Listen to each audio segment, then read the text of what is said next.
So welcome to another exploration into consciousness with the Earth Nouveau Hub. And today's topic is higher guidance or divine communication. I want to put a little bit of context because I was drawing a picture last night. I might just have to get out of the way here. And it's not particularly, you can't see the whole thing, but if you just look at that, what I was drawing, I thought, let me draw something that could put a perspective on our today's conversation. And the context that came through for me talking about divine communication or higher guidance is actually the realization that, well, we all know that we have a body, but we are not the body, we're actually spirit. And we talked about this on many occasions, but that's maybe something to hone into to really get the hang of this divine communication or divine guidance. And this is, there's a, what do you call these things where you look into the stars? Telescope? Telescope. Yeah, that's supposed to be a telescope. And then we have that, that here, that's like the body with the wings. And that's just basically saying we are spirit. Spirit cannot be born and spirit cannot die. We're always spirit. And spirit is not within us, as you can see there. It's actually, the body is within spirit. And spirit is then projecting consciousness into that body within itself to create that innovative form, And this is just, we got the fish here and we got, the Taurus here, just representing the earth a little bit. But yes, this could be the context to really start, because, where do we start with divine communication? And how do we illustrate the fact that there is no separation and we are not there is no hierarchy in terms of who we're actually speaking to? And we're talking about fragmentology. It's like the majority of communications, divine communications that we are having is with ourselves. When we consider the oneness that we really are, we are spirit. So, and now then, of course, the question is, with everything being a reflection to the outer vision, so everything from the inner consciousness is a reflection onto the outside. So even any kind of communication that we're having with other spirits, other beings, other fragments of our souls, they are still a reflection from within. So how does that change? And why is it Jen came up with that topic today, and she'll be elaborating on it, what where it came from and how she's thinking, because there is this distinct change in divine communication. Lots and lots of people are now less looking for their galactic team to work with or praying to the angels or something, because that understanding of the inner reflection onto the outside and that we are literally spirit, always have been, always will be, is changing the whole game. It's changing the whole communication. And that's my context that I thought I was going to bring forward today. And then now we can take it from there and have a look at what does that mean practically. But maybe Jen has come on already. So Jen, why, would you want to elaborate a little bit how that topic today inspired you? Yeah. Sorry for coming in late. I'm No worries. all over the place today. So I have done modality training with Marconics, and the lady who runs the Marconic business sent out a newsletter, And in her newsletter, she was talking about how communication is changing. And the context of hers was really like the communication that we've been getting for a while now has been like 3D, 4D, maybe some 5D. And as we continue to elevate our frequency and work consciously in multiple dimensions, that like where we're receiving communication is coming from those frequencies and not as much from the lower frequencies that we've been working in. So there's a lot about Marconics that resonates true with me, and a lot that doesn't. So put aside whatever of that doesn't fit with your belief system. But in talking to other aware people in my circle and clients that have been coming in, there's a lot of talk right now of feeling really disconnected and it being very quiet and not having as much communication as what they're used to. And so when I read that newsletter and kind of showed me how we're all in this period of change and adaptation, and we're learning to communicate in different ways. And even for me, like I noticed that it's been quieter in my bubble than it was before. But when I really looked at it, it was almost not that it's been quieter, but that I had adapted to it so much that it was my new norm and it didn't feel as sparkly as it did at first. So it's just noticing the change and how we've adapted to the change. And even last year, we were all talking about how the old ways of doing things weren't working for us anymore and that we needed to keep changing things up and having some diversity in our practice and what we do.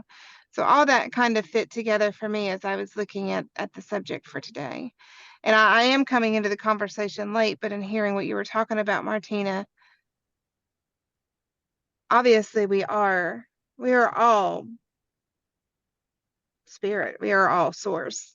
And when we look at communication outside of us being the same as what's inside of us, everybody around me that I meet and greet in my physical life are mirrors in some way of something taking place or moving within me. And the way I use that understanding is that when communications aren't smooth,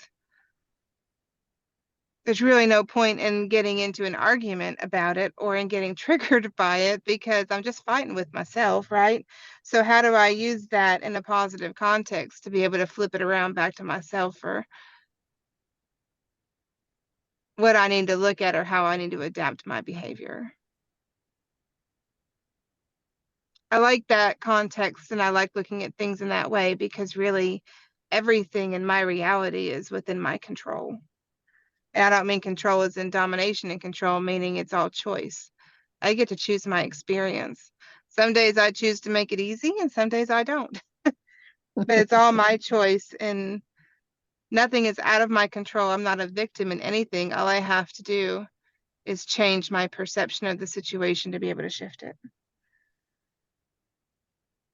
I think that quietness that you're referring to, Jen, the way I look at it is that switch from 3D body to, let's say, 5D spirit, that switch from looking at ourselves as a spirit, like the context we've set, instead of looking at ourselves at the separate body, physicality, that is becoming, we talked about this before, but with the change in energies, it's becoming a reality now.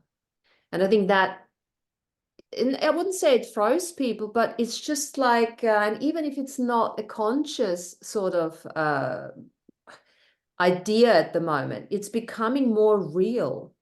And as it's becoming more real that we're actually all spirit, having a body inside that spirit, that's why everything is changing and probably quietened down. Because really, if you think about it, you take away the separation, you are spirit, you're not born, you can't die, you know, everything's actually okay.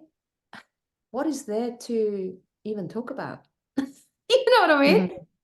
And this is And the way I look at it. It quietens down that outside validation gratification.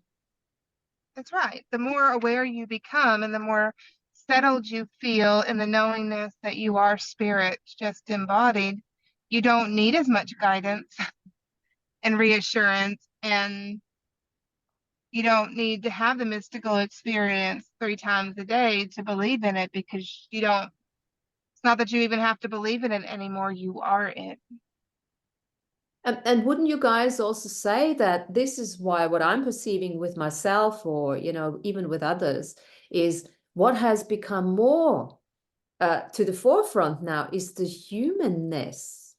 The really, as you, Jen, you know, said the other day, you know, working in the garden, you know, cleaning, cooking, that kind of thing, because of that integration that's happening on the spiritual side.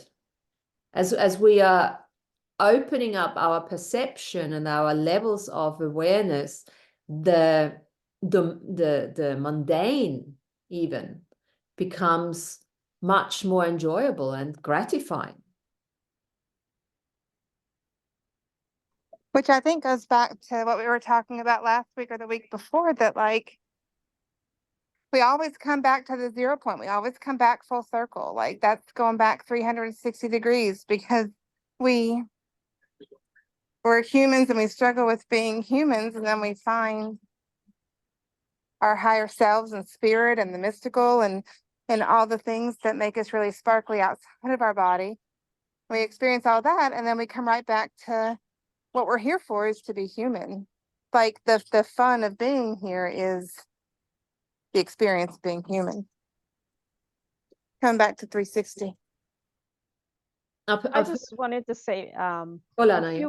a few weeks ago, remember Martina, when I was saying, you asked me if I had anything to add, and I said no, I didn't, because it's like as we progress in our understanding and our growth, it's like you have less and less that you want to talk about or say or communicate, because this is where we're at the moment. And I think this is what, Jen, you're trying to communicate here as well, is that you have less and less to say, because you're coming back to that 0 point. And you're feeling comfortable with yourself, you're feeling comfortable with your environment, you're feeling comfortable with those around you. So unless they're communicating something with you, you don't really have anything necessarily you want to communicate back, because it's all now in more of a silent way that you're doing the communication. You're doing your communication through silent thoughts,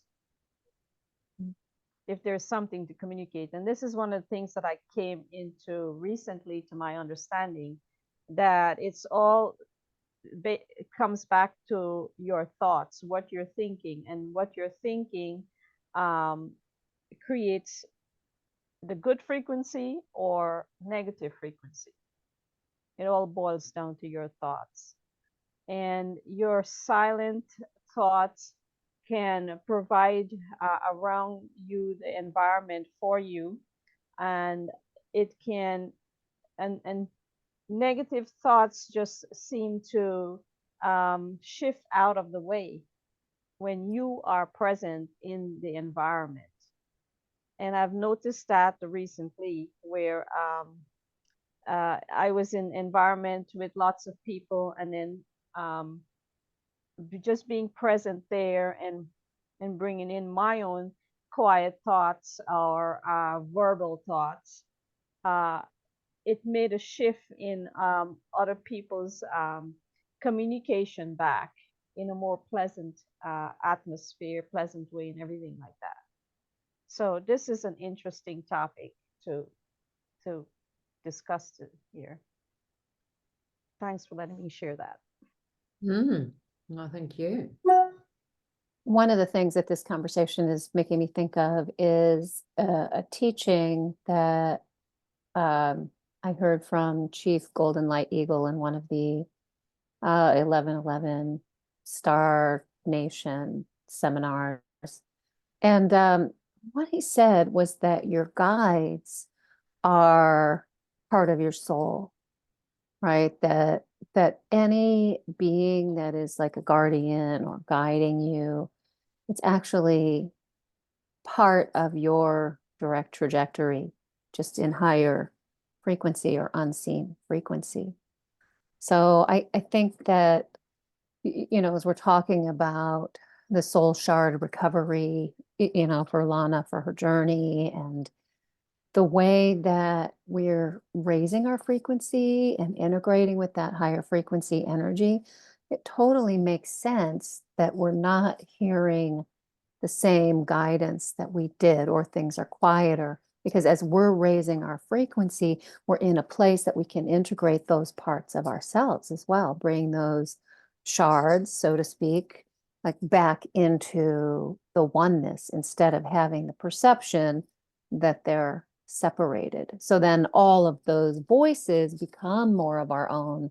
Well, I mean, they were us in the first place, but now that all those little pieces of the soul are coming back together, then it's really sounding more like one's own voice instead of a voice separate from one. Absolutely.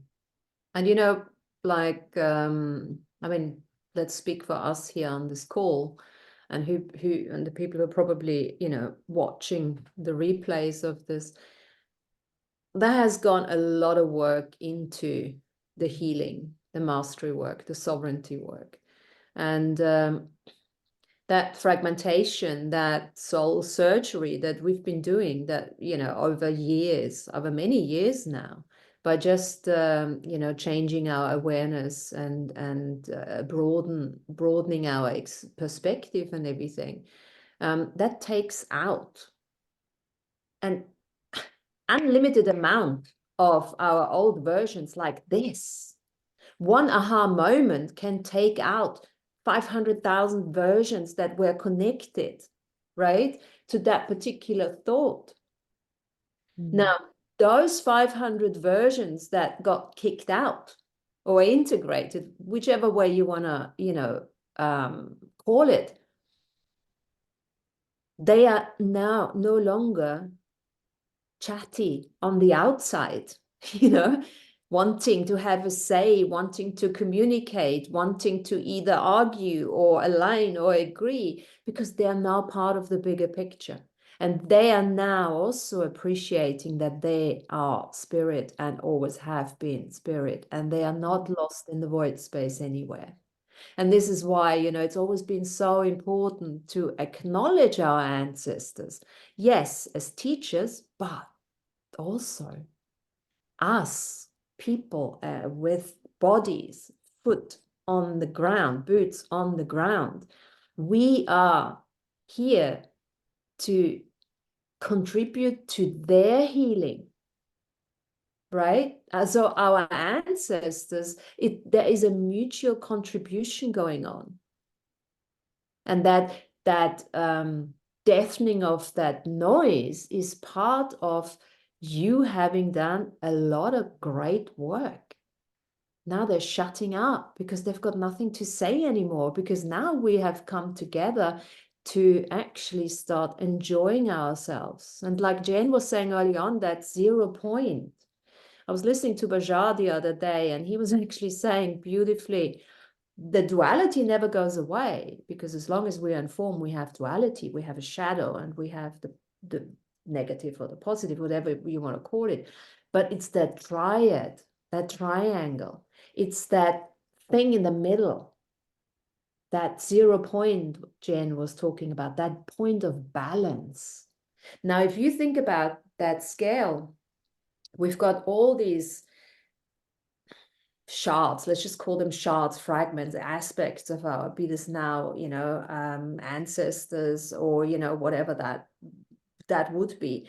And they're all balancing themselves out now. And we are in the middle, we're holding the scale, you know, and it's getting easier and easier and easier. And as we expand here, all of those left and rights expanding with us. Oh, yin yang, yes. Exactly. And as they're expanding with us, some of them falling off because they need to go. They don't want to hang around anymore. It's this avatar, integration. It's not that we bring everyone in. No, whatever part wants to stay and wants to move on with us. Now, and this is the thing, that higher communication, that higher, what did we call it, guidance, is not outside of ourselves. It's right in that 0 point within ourselves.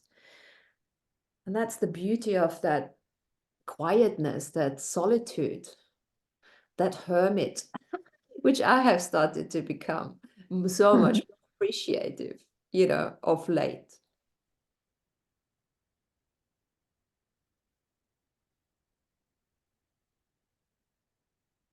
Yeah, important to create a space for yourself where you can listen, right? And I mean, one of the things that I've been seeing for quite a long time with the people that I work with is, again, going back to this aura, right? And having the aura really big. And, for Martina, it's a very different experience, right? She likes to hold her aura and let things pass through, right?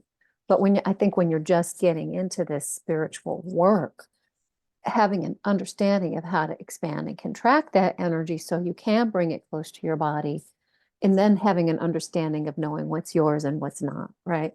Because when that aura is big, other people's energy comes into it, and you can work like a sponge and suck that into you, right? And then it becomes overwhelming, and then you pop out of your body.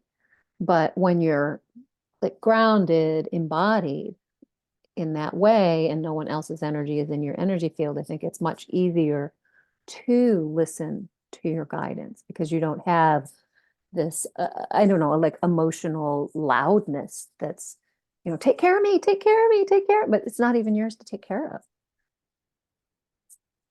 So I think having an awareness of that, I think is really important. Like, and then you get to the place where you do have an understanding, like where Martina is, and you can let that energy pass through you. You don't have to suck it in or absorb it. It's that taken care of. Being taken care of is one of those needs that we have as humans, all right? Be this now you taking care of yourself or somebody else taking care of you, it doesn't matter. It's that kind of, you need food, you need water, you need a secure place where you can put your head down to have some sleep. Now, think just from it, and this is why I put the picture up, because look at that again. And again, it's too big to see, but inside is supposedly the earth, not the earth, is the human with wings. And outside is that auric bubble that Tanya is talking about. We can call that, let's call it spirit or aura, whatever that is. If you think about it, if you are inside that bubble, if you're within spirit, the body is within spirit. Spirit is infinite. Spirit is the comfort. So the body is inside spirit. It's not, we're not having to be like Tanya said, we're having to bring spirit and bring it into our bodies, because that just reinforces our separateness, and that just reinforces the struggle and the hardship and all that. We are spirit. So we are in this comfortable egg. Everything is available to us as humans. When you just flip the bloody coin and see yourself as spirit, not as a body, then everything is available. And all you need to do is have some gratitude. Gratitude, antidote for judgment, antidote for hardship, antidote for everything. And then just surrender into that very unique, individual rhythm that you have in this bubble of spirit. And then all you have to do, you don't have to do anything, to be honest, because you're already spirit. So if you say, fuck this experience, experimenting, learning lessons, I'm not doing any of that. I'm just going to be here to do whatever, as long as it takes. And even if I die tomorrow, that's good too. And it is. You're absolutely right. It is. It doesn't matter. It really doesn't matter. Because you're spirit. You're already complete. And you might just come again. Who cares, right? But when you are inside that spirit bubble and you know your spirit and everything is really provided for in your signature frequency, if you just allow yourself to surrender to it, then why would you not experiment with that and see what kind of experiences and experiments you can have in order to create this life, because there is no life. There is no life without you breathing, without you being enthusiastic to use your creative potencies and powers.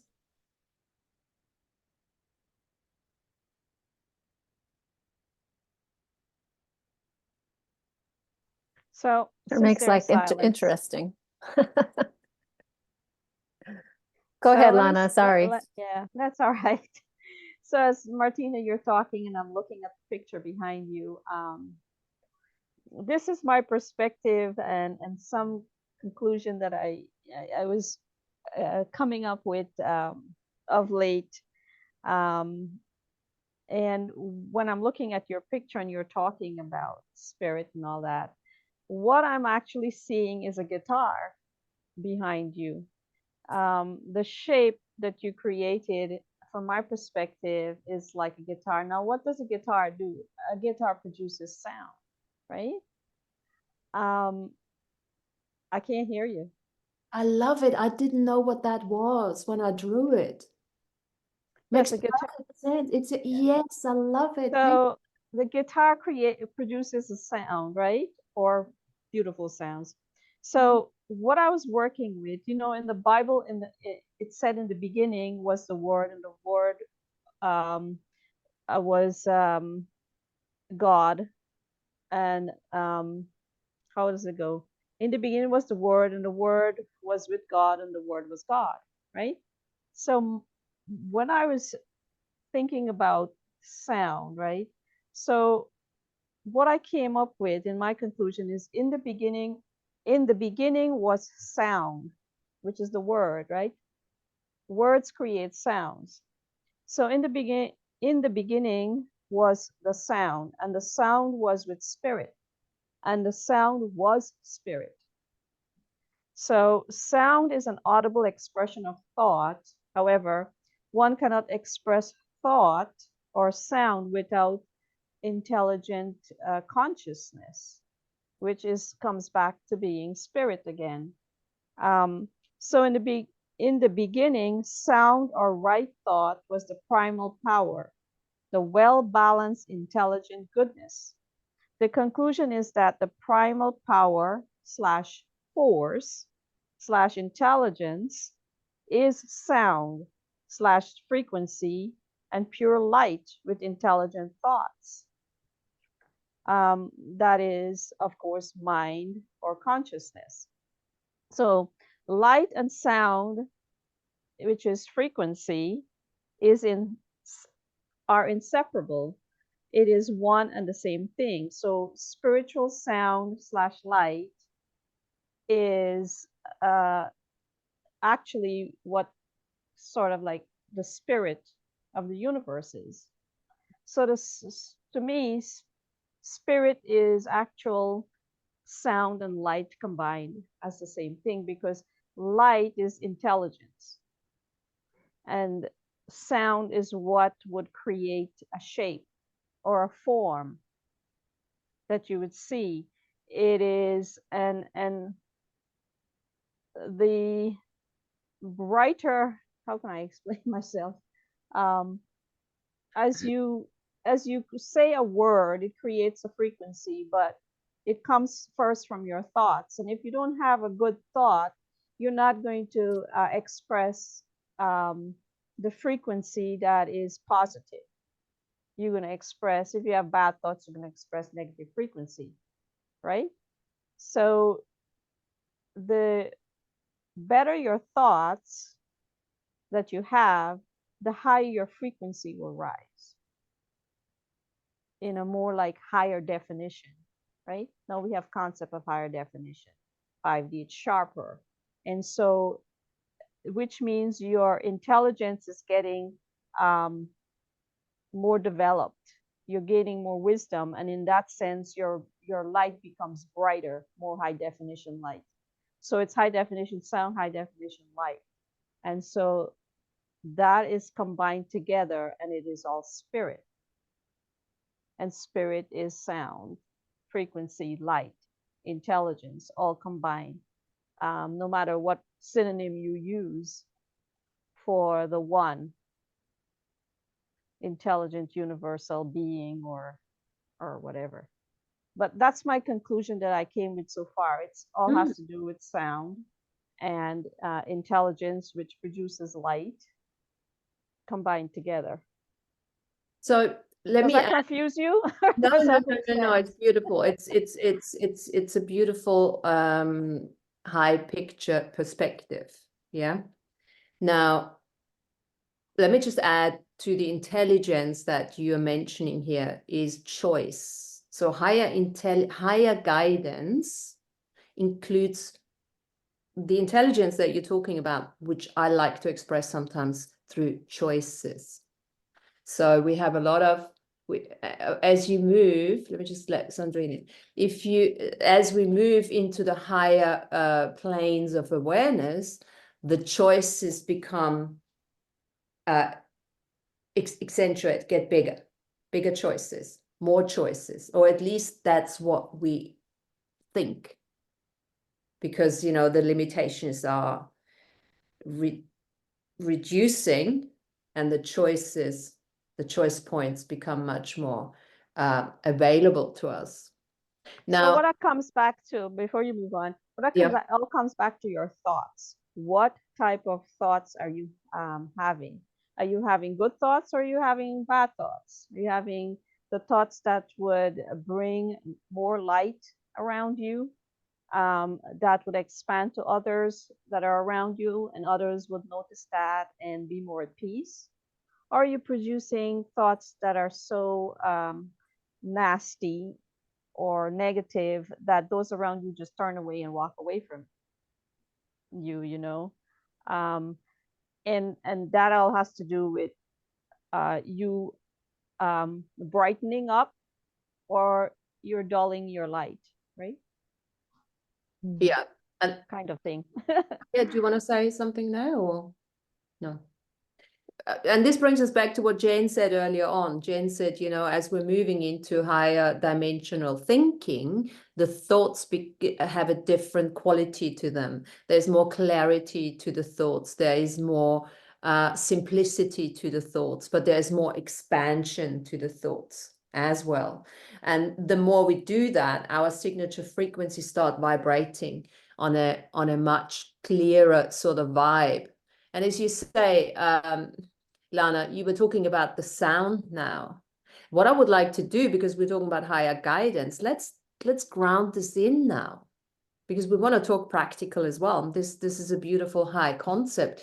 But now when people say, okay, so what is all this blah blah around higher this, but how do I actually bring that higher guidance? How can I work with that sound on a practical daily basis? What can we say to that? Can I add something to that? Because I loved what Lana was saying about sound. The last 6 months or so, the way I've cleared my energy and the way I've worked with my energy, I used to just move it, or I would use light to move it.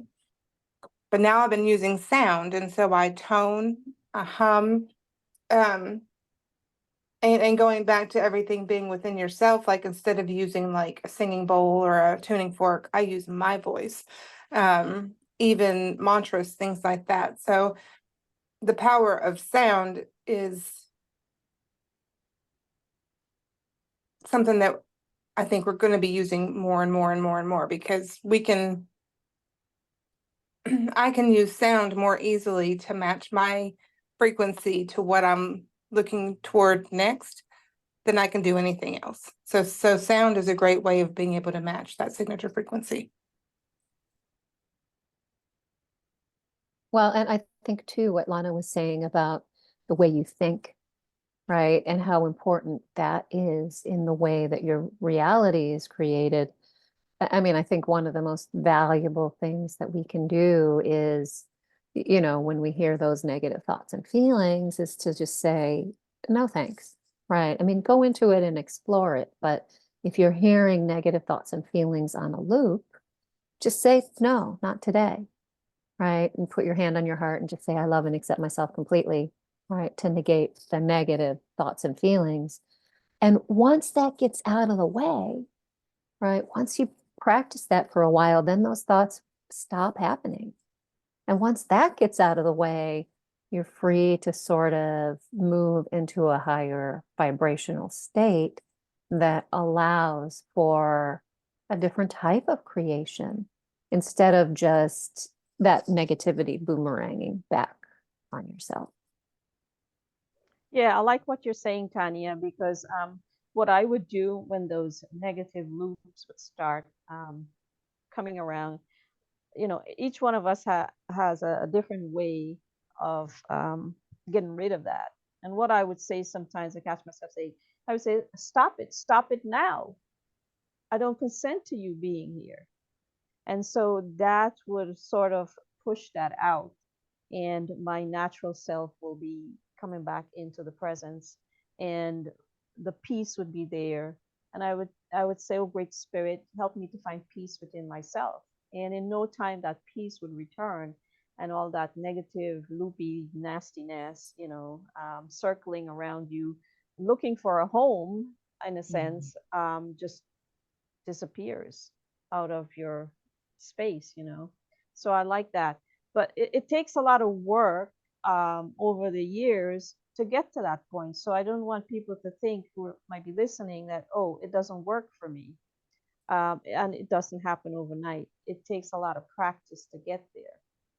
So that's And something that mindfulness needs- too, I think. Practice and Yeah. mindfulness. Exactly. You have to be consciously aware and catch yourself.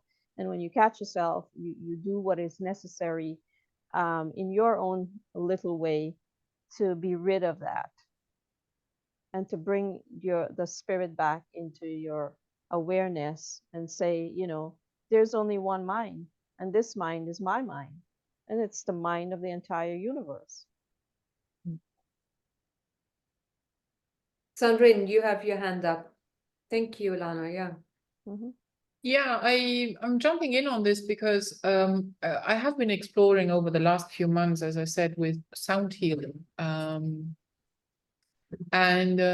I have to say that also using soothing frequencies when I'm doing a lot of concentrational work on documents, and I'm putting on these soothing frequencies, you know, that are opening up or are unblocking energies.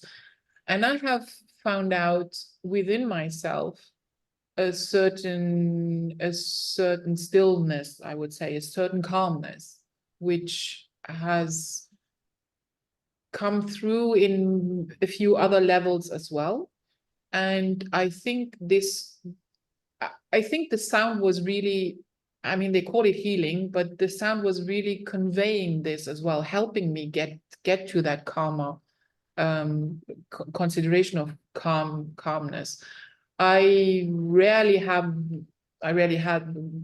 this issue with, you know, bad thinking, because why should I think badly of me, you know?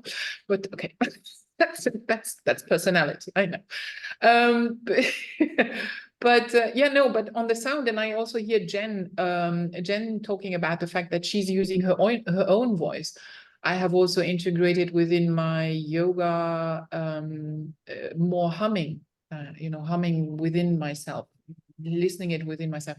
I still have a little bit of an issue listening to my own voice, because I don't recognize my voice. I recognize that it is my voice, but I don't recognize me in that voice. I recognize me now talking to you, that is my voice, but then when I'm hearing it back, I'm like, what, that's not me. I always had this issue since a child. I always cried when my mom was playing me back when we recorded on a cassette. I was always crying because I could not listen to my voice.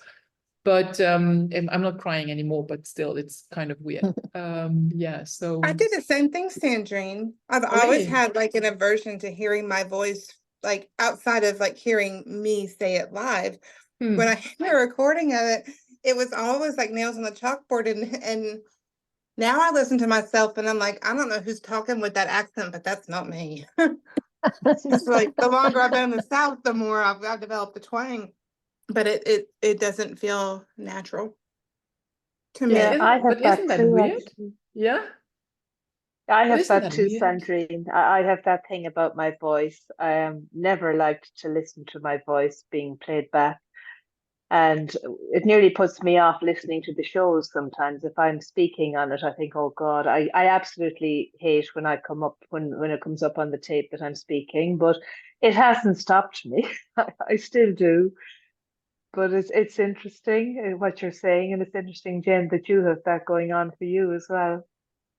Well, I think that let's all admit that that's the case for us. I don't know about Martina, but just picking on you. Sorry, Martina. But I think it's a common thing for all of us because I also couldn't listen to my own voice. I was like, who's that? I don't like how it sounds. But now, if I re-listen to the shows, I think we have come to a point in our evolution and our conscious way of expressing ourselves. It's more of a higher frequency. So now when I re-listen to the shows and I hear my voice, I'm not disturbed by it because Yeah. I feel like the frequency in our voice is shifted. And so it becomes more pleasant to our own selves to re-listen to it back, if that makes sense. It Makes does. I sense, like yeah. my singing voice, funnily enough. If I sing or hum, I like that. But it's just my talking voice and my accent, and I'm, super critical of all of it.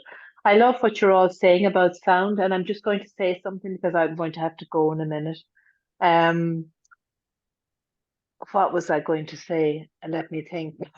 Oh gosh, sorry, my dog is going barking here.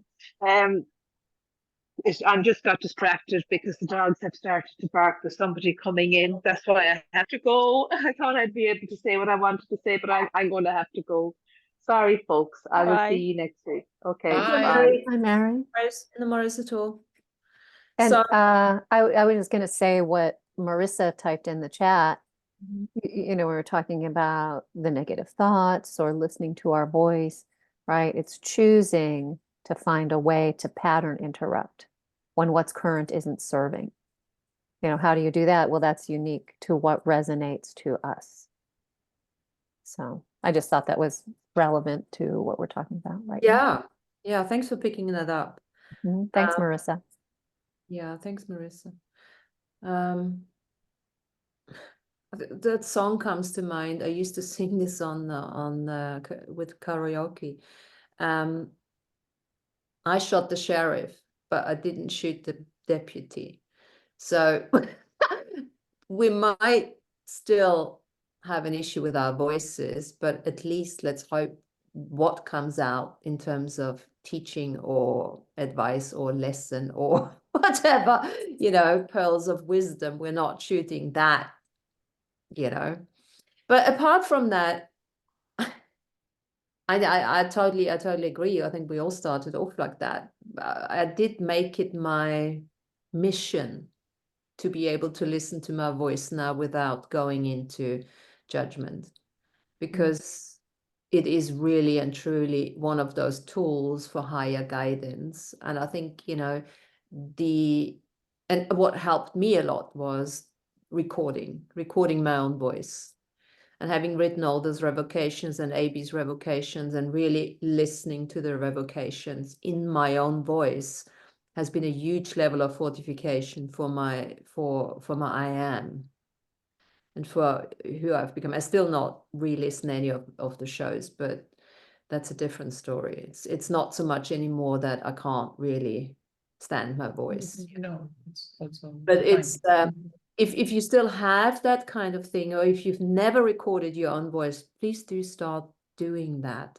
It makes a huge difference. You know, if you work on levels of confidence or, you know, whatever, it's really, really useful to do that. The dream, you know, I talked about the dream logging the last time when I started it, and because I have an iPhone, and one of the new applications, it's called Journal, and you actually can also log voice recordings. So what I'm doing now in the morning, instead of grabbing a pen and light and what have you not, I actually just put on the voice recording, and I then talk about my dream, and I recording it. I haven't listened back to it, but I'm doing this recording, and maybe at one stage I will go and listen back to it. But yeah, so this is something that I'm exploring as well. Fabulous. Before we move on from sound as a higher guidance, let's add the movement to the sound. And all of these things, as we are talking about that, that's for us to receive higher guidance. As we are humming, as we're, you know, singing, as we are listening to music, these are all opportunities to really consciously connect to spirit that we are. Okay. So what about adding movement like dance? How is that gonna impact on the higher guidance, on the divine communication? I think there will be a very strong impact, because it is one of the things that also gets you into flow state somehow, you know, that you're moving, you have I mean, you have several levels. You have the level of you're moving your body. That means you are moving, you know, your cells and your between the atoms. I love that quote from Martina when she asked to be massaged between the atoms. And I think this is something that also moves you between the atoms. The music that is conducive in a sense when you listen. I mean, you can also dance without music or only with the music in your head, but having then the sound also reverberating in your body, you're moving with it and you're going with it. This will get you into much easier into a flow state, I believe, than just simply sitting there and meditating or closing your eyes and I have to meditate now, you know. I think going for people that are not, you know, people that can sit down, I think this dancing and flowing and getting into that helps a lot already to move the energies. I mean, this is just, and then getting acquainted with which type of movements you prefer to do and which not. And I kind of explored also the 5 rhythms of dance, which I always love doing. You only have to do it for 5 minutes, and you have the 5 different rhythms, and it's really wonderful how you get into then the staccato or the wave or stuff like that. So that's interesting to get it like that. And I do believe then when you have done that, you get into a different state of, you know, the flow and the consciousness as well, you know. Movement does 2 things for me. First off, it brings me joy. Like anytime I'm in a funk, I put in on like awful 90s like hip hop music and I dance around my house and it instantly shifts my energy. So just that joy of moving and being silly, and it's a great way to be in your body, to move your body. But like even in a moment of stillness, movement will help me get my thoughts moving again or get my energy moving again. So if I just feel stuck and stagnant, just movement will help activate me in a lot of ways. Yeah, because sometimes it's just to jump to the left and then a step to the Right. Put your hands on your head. Put your knees bring it inside, take a inside, pelvic thrust, till you that go really get you insane. insane. Let's do the time warp again. We are time. That's what I did on Saturday morning. I had to rewatch the movie again, and I have watched it 120 times, but I was just screaming through my house, singing all notes, and everybody was like, what's going on? Gotta have fun. Love it. What movie are you talking about? The Rocky Horror Picture Show. Oh, But so the talking about movement, right? So movement actually creates sound, whether you can hear it or you can't hear it. It's still creating sound. It's a Mhm. frequency that is being produced from every movement that you create, because the whole universe is based on sound, whether it's a frequency that is visible with your eyes or you can't, or you can hear it audibly or you can't. It's still sound because, like I said earlier, spirit was the word, and the word was with spirit, and therefore it is all sound in the end. and So rhythm. everything is just sound, you know. Yeah. I think we mentioned last time in the last show, we talked about going for a walk. Again, that's where the movement comes in. Just if you feel stuck with something, or so often you go for a cycle or you go for a walk, and thoughts just keep on coming through as you clear out any stuck energies. So movement and sound. And also sound, I was thinking as you guys were talking as well about listening to the sounds, in terms of listening to the animal kingdom, listen to the birds, and try to listen with both ears, you know, get that balance point again in the middle, listening to both, and, you know, crossing into the midline of the body. One of And my favorite sounds is the sounds of my feet crunching on a trail. Just like that grit on a trail, it really makes me feel in my body and connected to the earth. I love it. Mhm. There's one thing I've started doing. Sometimes I draw the sound, the music. So, and it isn't just anything. I'm starting. I listen to the sounds, and then I close my eyes and start drawing it. And then it's usually just a nothingness, and then I look for something inside of it, and usually there's a face that comes through. I do a lot of my drawings, I actually like that. I just start off like this, and then that's why, you know, it's always either this direction or this direction. I have to take my book and change the directions. So but drawing itself, there you got the movement, and drawing with sound again, be it now listening to something or you're in the music.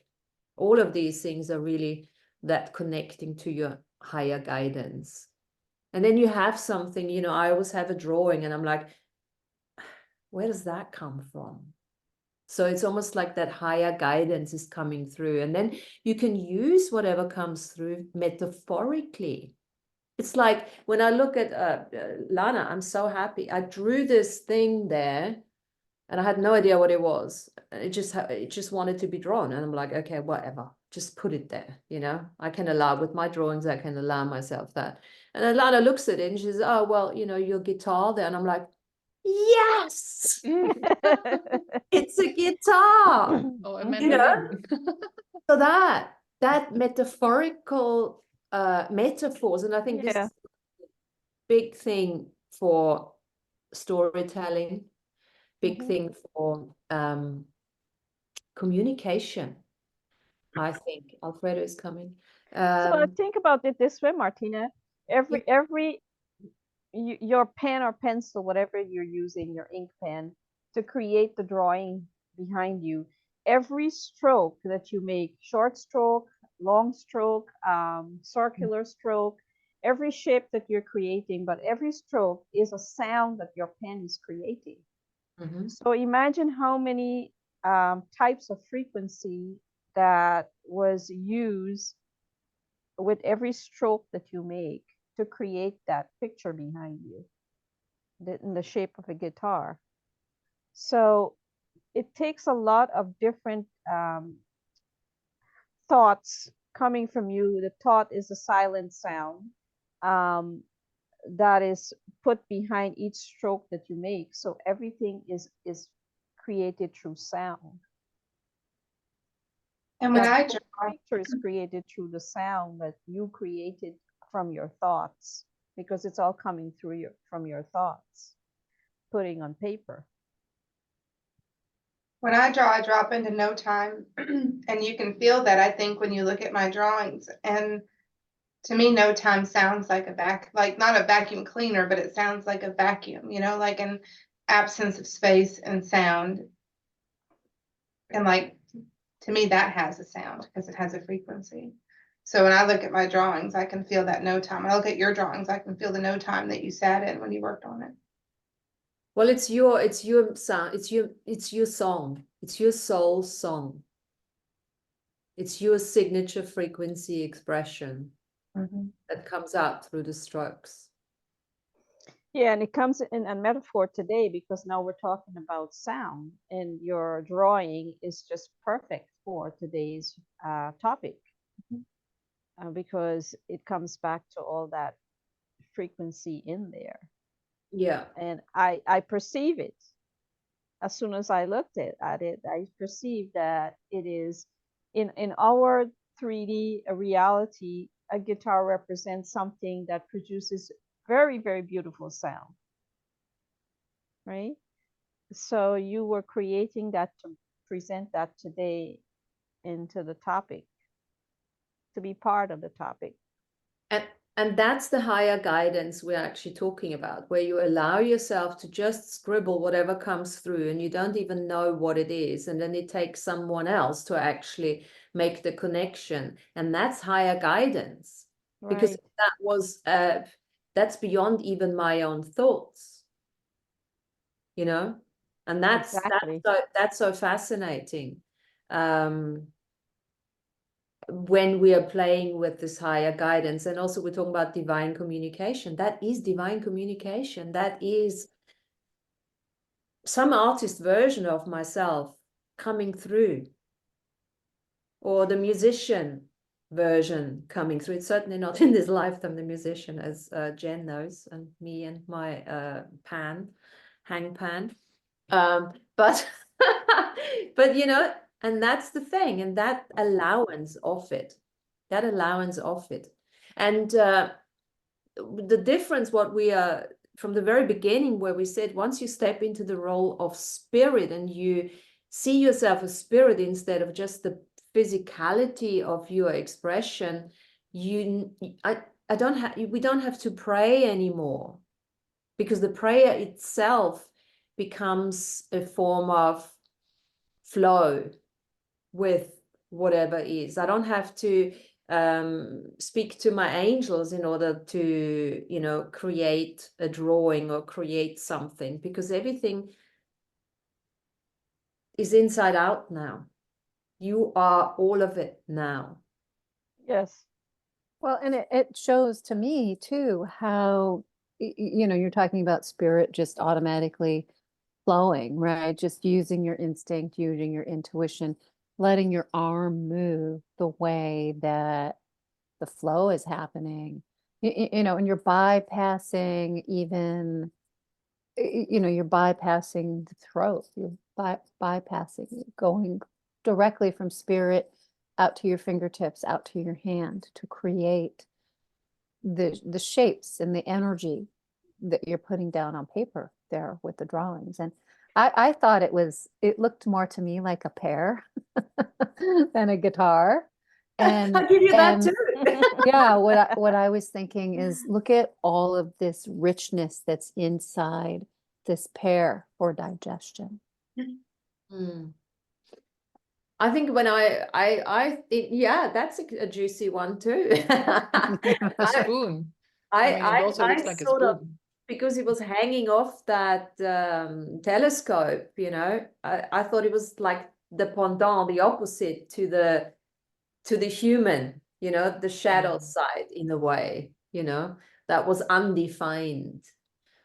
That was something that came to me. But anyway, so go. Maybe what I would like to add here is that for those people that are listening and that feel like, oh, well, I do not really have a virtue of painting, or I do not know how to do that.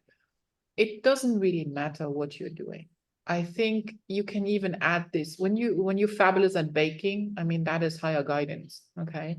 When you can, even if you're not fabulous at bake, you do the best. You put everything, as long as you put your awareness and your conscious, you're concentrating on that and you want to put your love in there. That's what we're talking about. It's this, the energy flows where you want it to go, where you're concentrating on, what you're putting to your awareness. And for me, I tried the painting, and it's still somewhere in me, but for a couple of years now, it's completely blocked. I cannot, it's not working. I'm standing in front of it and it's not coming out. You see, I'm even stuck with it. But when I'm sitting there with my wool, when I'm spinning wool, or when I'm working with wool, when I'm knitting, crocheting, or even just winding it up, that's where I'm in the flow then at that moment. I just read another very stupid knitter's meme, which said the 15 minutes that I spent knitting is the 4 hours that, happiness of my day. And for others, it's something else. Like Marisa says, now it's dance. So it's, or you put it into your work. I mean, or even wherever you want to put it, as long as you're aware of where you're putting your energy into, when you take that awareness of where you're putting it to, you can also just sit down and breathe. It's fine. It's okay. It's all good. It's all good. No stress. So to your point, Sandrine, I think sometimes too, first off, when you start with anything, it may not be good to your standards, but it doesn't matter. That's just judgment. Like, everybody starts somewhere. You don't have to show it to anybody. So worried about drawing or painting and it not being any good, so you don't do it. I mean, do it and don't tell anybody about it, but still have that experience and let yourself have that expression. The more you train your body to allow spirit to flow from you in that manner, the more it comes together the way you want it to. So you don't have to judge it, like, just do it. But also, like, for me, like, I haven't been drawing as much as I used to, but I've been more creating with like plants and being outside and creating gardens again and things like that. It's like my body needs an adjustment every now and then to have a new toy to play with. And I think that's probably where you are, Sandrine, that your body wanted to do something different, to move it in a different way, to move spirit through you in a different way. Yeah, I agree. I agree, because the last big painting that I made was, let me put now, 4 meters by 180. It was a huge canvas that in the end I did all the painting, but then I took black paint and then painted over, and I was like, okay, that's done. And since that time, I did not pick up on anything. And I have a lot of, drawings and stuff, and yeah, and I was creative. And now I'm wondering, okay, where am I stuck, But that is just, but I'm not going really out. Now I'm doing something else. It's fine. It's all good. But maybe one day it will come back, maybe one day I will again stand in front of the huge canvas and just throw myself onto it. Yes, naked. Bring spirit through and Covered in paint. I just wanted to say, I did my first canvas painting in a pre-class that I took while I was away, a 6x6 canvas painting, and 4 of us took the class. And I just had to tap myself on the shoulder that my painting turned out to be the better looking one of the 4. And I'm not being boastful, just my observation. So to me, I didn't do that bad. But that Tanya, when you were talking about Martina's drawing in the back there, I believe, you also have in the picture in the back of you a creation in sand, like a drawing in sand. So it's not just drawing on paper, but also the beautiful pattern in the sand. So Good. sound was created, whoever did it, coming up with that beautiful pattern. Yes. Well, and then of course the sound of the ocean right Mhm. next to it, right, adds to it, Exactly. brings the ebb and flow of life, and then the ocean, washes over and it's gone. And then, of Exactly. course, as we're talking about that, because that reminds me of the sigils, and Jen, you're very good drawing sigils, and that takes everything, all the judgment out. You can, I take judgment out of my drawings because I can't. I just draw weird shit because I can't. If you ask me to draw a proper face or proper, hand or anything, that's why I make 6 fingers, 6 or 7 fingers, because literally, but there's one thing happening. I try to, and my body says, you are not doing this. And of course, 6 fingers, here they are. You know what I mean? And I'm like, okay, that's what we're going to do. But if you want to get started like that, a sigil, right? Nobody's going to say, oh, this is wrong or this is right. This is your bloody sigil. Or this is, and then of course, as you carry on and you get more, I wouldn't say confident. Oh, is this your drawing, Sandrine? Amazing. It's huge. Amazing. That's pretty. Alfredo's got his hand up, just one Yeah. second. Yes. Go for it. Yeah, don't want to interrupt anybody, but like, yeah, you've been on a creative spree, Martina. Like I love your drawings because they're just so random. They're abstract. They're just like amorphous flow of energy. You just kind of like channel in. Like when I think about drawing, like it just it's like an embodied act, an embodied prayer. Like I just let my hand lead the way. Because like for a while it's like I'm not creative. I'm not making amazing paintings like Jen or Martina and stuff like that. But then my kids they'll come and jack my pen when I'm writing in my journal and just start doodling and like scribbling everywhere. I'm like, oh, what are y'all doing? But then like they just do it, they just express themselves all over the paper. It's like here I am thinking it's like, oh, I gotta be creative. It's like, no, just create. Just create, don't be like, I don't know. But my kids are like my leading the way for me, because they just do it. They don't even think about it. They just do it. Just like grab that pen, boom, just start. Rah. Great Yeah, teacher. that's it. Yeah, they're amazing teachers, the best. Best. And then, of course, before we move on to something else here, it's like whatever drawing you come up with, whatever sigil you come up with, whatever soup you come up with, whatever, cooking or speak to it. What has he got to tell you? Because we're talking about divine communication. You create it as the spirit that you are, and then you speak to it and ask it for the message.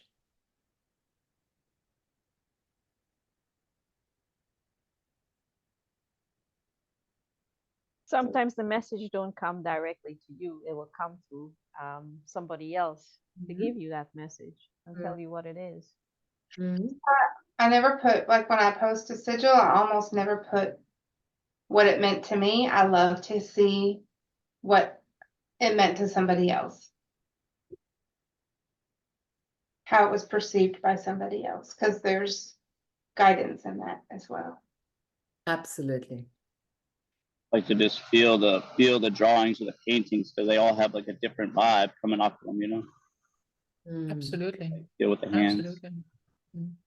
I find when I do like the acrylic pours, whatever's in my field at the time is what comes through. So almost always dragons. You can find a lot of beings in my drawings or in my acrylic pours. Always just whatever's in my field. One of my favorite ones, I had a lady that got referred to me to do like animal mediumship work for her dog that had just died. And when she reached out to me, my first response, like I was texting her back to say, I don't do that. And she was like, don't tell me you don't do that. It has to be you. So I'm like, well, all right, I'll try it. And she came in, had a great session with her and her dog. And as soon as she left, I went back into my painting studio and I did a pour, and these perfect paw prints walked through it. So like, obviously she took that painting, but yeah, her dog came and walked right through my painting after I had a session with him. Spirit world. Loved it. Photography is another one. I used to have you met her once, she came on. She's passed on now, but she used to do water photography, Angelica. And when you looked at her photography, it was full of faces. She captured so many spirits.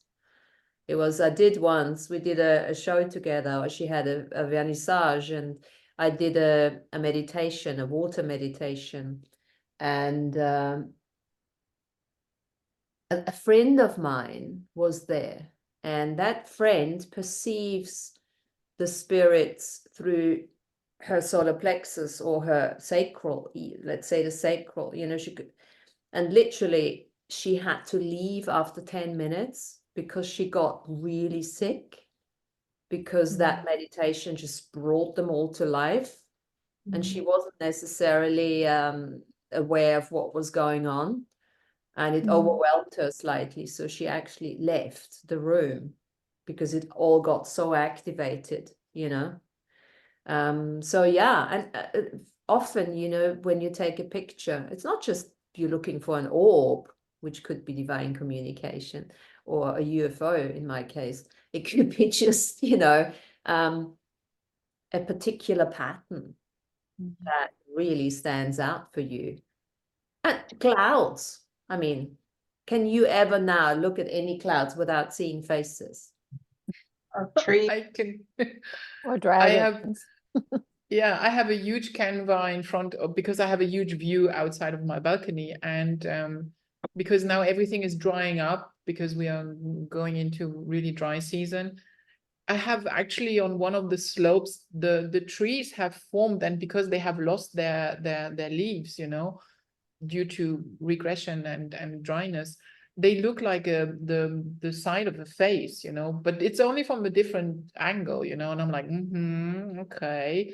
And I'm also trying in the mountains, I'm always trying to see if there is something coming up. But I actually have to say that I think because these islands are so geologically young in a sense, and they were never populated, that actually they cannot actually represent yet something because there wasn't something there. That is my interpretation currently on it, because I cannot see in some of the mountains something. They're very, very rough in a sense, so it's difficult to see something. It's okay, I know it's a make-believe that we want to see something in there, but I'm just like, interesting that it's not coming, because every time I'm walking in Europe or somewhere and I see, something, and I'm like, okay, yeah, there we have already another being, and there is something. And I do believe that here it's not yet been populated somehow. That's my interpretation. I have no idea. I mean, we could also, let me just add something to this before you show, Jen. It could also be a lack of density in the energy. It could be such an expanded, undefined energy. It's like sometimes, I think I mentioned it to you the other day, it's like you see a person, and when the person is undefined, you can't hold the form. This person just keeps dissipating its form, his or her form, because he's so undefined. When he get, like, for instance, I think I mentioned that with Matthias. Oh, Matthias, yes. One of his presentations in London, and in the beginning he was totally solidified because he was kind of, sort of nervous. But when he got into the flow, I tried to look at him, and I couldn't. He just dissipated the whole time, I have found two things when I go to the mountains at my home, which are very old and very are populated with beings of all kinds. If I ask for permission to enter, or like there's one bridge that on one of my favorite trails that you have to walk under, I always ask for permission to go under the bridge because there's a troll that lives under there, and it makes them so happy. So they show themselves when like you ask for permission to enter their home. So like, I don't know, sometimes it's a matter of changing it how you present. But I have this painting, it's one of my favorites. It has a lot of beings in it, but there's like an owl-like being right there that really wanted to be seen because it's also in your drawing, Sandrine. So I I did. I had to see put my it. It's camera off pretty. because it hangs above my desk, and I don't want to flash my boobs on my camera. But anyway, that Yeah. little being wanted you to know, Sandrine, that it's in your drawing as well. Oh my goodness. I see also, It's pretty, every Jen. time I'm looking at yours, I see the phoenix, you know, and I took a screenshot of one of yours and I kept it because I have to find it. Yeah, I've got it. Wait, I'm gonna show it to you guys. While you're looking, what I'm looking at when you put it up on the screen there, Jen, is that I saw like a different version of a swan. Mm-hmm. A lot of Not, being. not the swan that we are used to seeing, but a swan that's outside of our reality. Beautiful. Now this one is because now it's blown up, you know, behind me, but this is the one that you did a couple of weeks ago. It's the one where the phoenix is just so prevalent in there, you know, it's flying out of yeah, it's a dragon and a phoenix and everything in there. It's just great. Yeah, exactly that one. Yeah, that's Fantastic. the one. These do not take a lot of talent. So people No. that want to play with paint but are self-conscious about it, like you pour canvas on a paint and you blow it around with a hairdryer. So like you don't have to know how to paint. You just have to know how to play. Exactly. Absolutely. Right. Or trust that what you're playing with is going to give you the energy and the information that you need. Right. Just because we had it on dragons, I actually believe that the other day a dragon spoke to me and I was quite like, who are you? And you know what happened? Okay. I love doing puzzles and I bought a very little puzzle that I put together and it's a still life of flowers and I put it in a frame and I hang it up on the wall. But unfortunately it was not hanging right. It didn't want to hang right. And I was like, why are you doing that? And I did everything and I tried everything so that it would be hanging right. And it's not hanging right. And then I was like, it's teaching me to just let go, okay, that it doesn't want to hang right. And then there was suddenly something telling me it doesn't want to, so just leave it. I'm like, okay. Okay. And I think that was one of the dragons because it was very odd. Sounds like it takes a dragon to shut you up, isn't it? Right, right. I don't mind doing that either. So now I'm like, and every time I'm passing by, I'm like, Fabulous. Good. Now, let's move on from all those amazing things you guys have been raising here. Let's move on to the idea of, as we consider ourselves as spirit and the body being within ourselves, and our perception and awareness is expanding, how does that switch on the design, the mechanics of the body? Does it switch on the capacities that we haven't acknowledged yet? Because all of a sudden we're becoming more of that space that feels, you know, very nicely comforted within that spirit. And very simple, down-to-earth stuff. How does it express itself? Like, I want to give you an example to get it going. I met someone the other day. I was invited to a birthday party, and I met that lady for the first time, and I sat there and I started talking to her, and she started sneezing, but not once. She sneezed about 15 times. And she started being a bit uncomfortable because, you know, didn't know what was going on. But how many times have you had that? Did you start sneezing when you perceive something? Or that it happens to you when you enter a conversation that the other person starts sneezing? And sneezing is very much, they say that you change their reality, or your reality has changed. Something has changed by sneezing, especially if it's not just once because of a cold or something. You think started like- sneezing when I shared the rock music with you. You Yes. said. Yes. Yes. I'll feel it in my ears, like hearing will go out in my left ear, but amplify in my right, and it'll switch back and forth.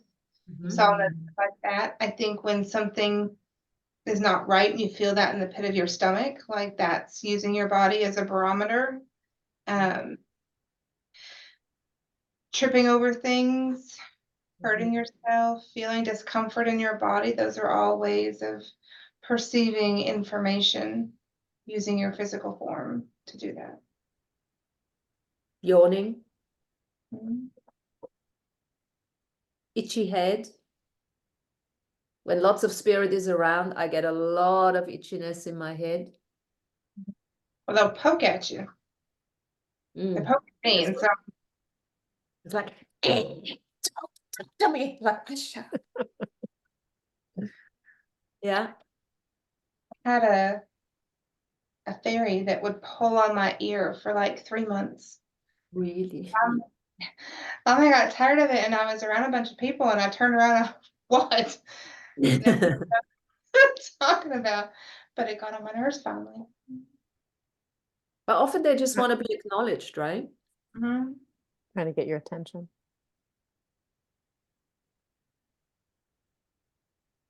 What else, For me, guys? yeah, for me, it's like a more an all over feeling. It's an all. I mean, because Martina witnessed the reaction that I had to one of the guys that were in our group there in Turkey. I was like, and I just have to get then back from, a step back from those people, because it's like, it's an all over. I mean, probably it's the aura or something that is just coming onto me. It's like, guy, and then I sense if it is, especially when they start speaking, then I know if it's right or if it's not right. And that one was definitely not right. But yeah, I think it's more this sense that everything that you were telling about, sneezing is not so much my, but when I start having, when I'm tripping over things or noticing that something is falling all the time and it doesn't want to, and then I'm like, okay, I need to pay attention now. What am I doing? What is it that is happening? And then again, just grasping, putting the attention there, and then, okay, now let's do it. I mean, you mentioned the word feeling, yeah. So the word feeling itself is a symptom. If you start feeling something, whatever that is, wherever you feel it in your throat, in your heart, Yeah, wherever, yeah. throat, that kind of thing. That something to consider, and then it's like asking a question, a simple question. What is that? Not go into anything analysis paralysis. Just what is that? Who or what wants to communicate with me? And then don't expect an answer right away, as usual, but the awareness might come as you continue your day. So yeah. And I mean, you might just have a knowingness that, oh, I have to just stand here for a minute and be present and receive or ground the energies that are coming through. And I'm talking about the body, right? The way the body responds. One of the ways that when I'm getting validation or, higher frequency information coming through, sometimes I'll get gooseflesh, like goosebumps, right? Or the hair will stand on end, and you feel that energy resonance. I would add too, when you ask like who and what wants to communicate with you, and you do start to hear things, a lot of people get really caught up in that. And to me, like, I don't know, I park all that information to the side until I know what to do with it. So like, people channel a lot of things, but until you know what to do with it, like, I don't know, not to get really caught up in it. Yeah, I think that's a very valid thing, because sometimes you can just it's your own thoughts. You're just hearing them aloud for whatever reason, maybe in a different voice even, for whatever reason. But it's not, it's not something that is coming from anywhere, in a sense. Right. I mean, we have the involuntary movements as well, and you can actually really play with that. I mean, I got reminded when I did the ayahuasca journey and the Wachuma journey, like the involuntary movements that I had was just an ongoing thing for hours. I was lying on the bed and my body was moving, all sorts of things. And then you know, you can ask the questions. You don't go into fear, you might, but you don't really have to. As long as you ask the questions, what is this? Is there an unraveling going on? Is there a download going on? So those involuntary movements, and I've had that a couple of times speaking to friends of mine. I was talking and all of a sudden my finger was doing this, and I was like, oh, hang on a second, I don't know, that's happening right now. I remember being in Austria speaking to Dave actually and it was like, and I was like, Jesus. He said, what are you doing? Couldn't see me. And I said, no, this is going on. Let's just allow that. And it was really interesting. There was an integration happening as I was talking about it. The body started moving. So it was the other way around. It wasn't just me lying there waiting for the movement or having the involuntary thing. It was involuntary, but you know, that so it can come from many different ways. And then don't kill it. Don't think you're being crazy or something. If that wants to happen, then just let it happen. And also, you know, I still don't know what got integrated at the end of the day, but it was really fun. It was really fun. So have some fun with all of that. And then, of course, the other thing is the light language, right? The light language can be practiced, but it can also come out spontaneously. Sometimes if you have a conversation with something and you really, there's so much information coming in that you want to throw at, or communicate to that particular being, and you can't put it in words and it's not necessary, and you just say it in a couple of you know, tones and light language. That involuntary movement of your hands, my hands do that with light language. Yeah. I mean, I do a lot of that when I talk anyway. So, you know, lots of people, and there was such a misconstrued approach. So people, so often I heard, you're not supposed to talk with your hands. It is very unprofessional, especially if you're on. No, this is who I am. I speak with everything. And what happened, I can remember that, you know, having 2 or 3 clients, I was talking to them and they didn't look at me anymore. They looked at my hands, right? And I'm like, why are you looking at my hands? So weird, you know? But they actually didn't listen to my words. They listened to my hands. They looked at my hands and got the information through my hands. That's me, they're receiving through your hands. They're Yeah. receiving just through hand, just you know, through your hands, because sometimes people talking just the way how they spread, the moving the hands, you can understand what they're talking about. That was the communication. It's like as if I could talk without doing my mimicry. I mean, no. That's how, you know, there is the other message behind the message, right? Yeah, exactly. That's a layer of it. And that's all divine communication. That's all higher guidance. And you see, this is the other thing I think one needs to probably mention here. When we talk about higher guidance, not just us getting higher guidance, is actually us communicating to other people higher guidance. Because that's what we said in the very beginning. In the very beginning of this talk, we talked about service, being of service, starting to look different now. We don't have to be a therapist anymore in order to be of service to other people and heal them. We don't, you know, like Lana was doing her pilgrimage and the impact that she had by just traveling in her car.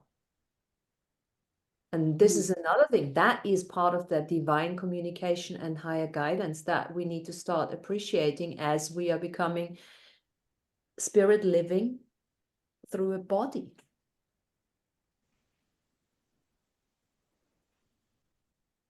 So that's higher communication too. It's not rude. It's part of what I do. It's clear. Just the frequency that you emanate is service to other people. It is- and higher guidance coming through to them without even having to say anything. And that, funny enough, that is part of my clearing, because when I clear energies, I snot the whole time. So when I go into dense places, I go into charity shops, for instance, where everything is, second hand and third hand and all of this, I immediately start snotting. I need a tissue and say, "Oh, you got a cold, madame?" No, don't have a cold. You can pay me because I'm clearing all the bloody entities out here. So, that is you have to take her to the antique shop, because she can really tell you if it's an old thing or it's a new thing, you see. And this is really something we need to start acknowledging. How much work are we actually doing that is so unacknowledged, right? But like, how many people do we reach through 4 years of doing this, and we never ever hear from them? Yeah, exactly. We all open one heart at a time. Yeah, it's fine. Mhm. Well, Yeah. we're separate, right? We're all one. So whatever they're getting, we're getting. So it's okay. We don't need a validation for it. Fantastic. So let's how are we doing in terms of timing? Yeah, it's nearly done. Nearly 2 We're hours nearly in. there. Okay, so let's just wrap it up, girls. Since our boy dropped off. Talking about higher guidance, divine communication, practical tools. Let's all say a little bit towards a concluding of today's chat. Oh, I hear Depeche Mode's Enjoy the Silence Enjoying the silence. for me. Oh, I love that song. Which one is that, Jan? Depeche Mode has a song called Enjoy the Silence. And like Oh, as soon as I said that, that started playing in my head. But like going back to that, communication's been different. It's been quieter. Enjoy it. Mm. But this morning I sat outside because the sun was so shiny and then the light was so bright. And however, you don't feel that like you should sometimes so hot that you cannot stand too long. But I sat there like for a few minutes. I brought a chair and was just enjoying the color, the flower, the white flower in the patio. It was kind of interesting because I remember that we receive information through the plasma of the sun. And it was kind of like a unique because I haven't done for a little while that, especially now in the springtime. And it's like, and I was really thinking about why we had to receive energy from other people if we can receive energy straight from the sun. I was thinking about that. You're connected with the energy of the sun, or the trees around us, the earth that we step in. Why to be concentrated to connect with people to receive energy? That's I was thinking about that, and yesterday I had something that I remember to do the line language for myself, and then the thing that happened completely changed, switched. The person came back to me, I'm going to give you a little help to you right now here. It was like, oh, it's really work. It's so much that we have around us, but however, we don't pay attention, like you mentioned before. And then we don't realize all the allies that we have. Just breathing even. Without do anything else, just breathing. Exactly. Yeah, Yeah, I mean, for me, it's just listening and trusting. Listening, trusting your knowingness, trusting you're always getting some type of information coming through, and then discerning, is this relevant right now for myself, or is it a distraction? Yeah, the relevance realization. This is something that is coming through and through for me as well. It's all this about the awareness, you know, and the relevance. Is it relevant? And then putting the awareness there. If it is relevant, yes, okay. So I'm putting my awareness there, and then I'm following up on it. Whatever you do, you know. So yeah.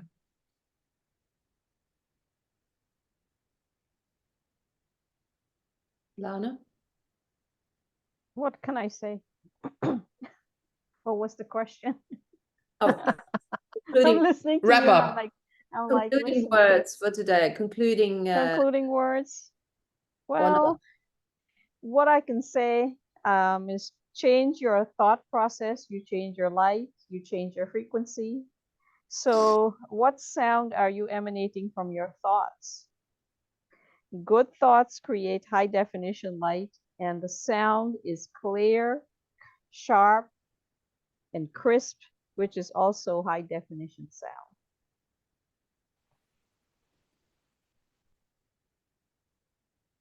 Good, and I'm gonna finish off with a. Did Marissa? Did you want to say something, or did you put it in the chat? I don't want to leave you out here, but I'm gonna go in with a question to myself. Spirit, show me who and what I can have some more fun with. Aho. Aho. Aho. Bye. All right, guys. Thank you. And Happy happy birthday tomorrow, Herminia. Happy birthday week. Oh, yes, you are Oh, happy birthday. Yes, and happy birthday, Tanya, for the one that's Thank gone you. now. Oh, So that's very cool. many. We got so many around this time of the year, hey? Yeah, we had 2 people from April, right? Or, well, Marissa's April, March. right? And Oh. Alfredo, and then the two of us. Yeah. Oh, wow. Me too. Me too. Oh, wow, And Lana. Lana. You're Happy all birthday, April. Lana. Oh, my goodness. I'm end of That means March. Mother Earth has a very strong presence here. All spring chickens. Fabulous. Great. Well, thanks so much, all. Thank you. Thank you, Bye-bye. guys. Thank Thanks for you. being here. See you soon. Bye. Bye-bye. Bye-bye.